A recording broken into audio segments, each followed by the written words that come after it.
Welcome to the slop farm. Enjoy the video. You start by preparing the car and removing the few fasteners you can reach immediately. Disconnect the negative battery to prevent electrical shorts. This protects sensors while you work. Remove the grille clips and the top 6 10mm bolts along the hood edge. You're exposing the bumper's upper attachment points. Once done, fold the wheel liners back.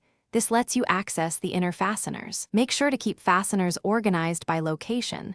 Now move to the complex midsection, where most hidden anchors lie.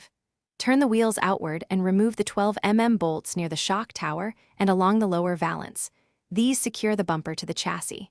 Use a trim tool to pry out the inner fender clips carefully so you don't break them.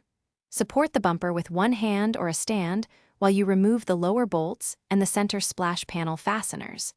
This prevents sudden drops and keeps alignment points intact. Finish by unplugging fog light and sensor connectors. Depress the release tabs and set harnesses aside so they don't snag. With a helper, gently pull the bumper straight out from the wheel wells and off the side clips. Do not twist or pry aggressively because tabs can shear. Once free, set the bumper on a soft surface.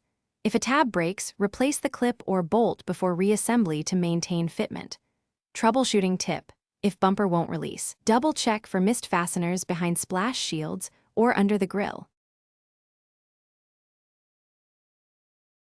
Thanks for watching. Consider subscribing if we helped you today.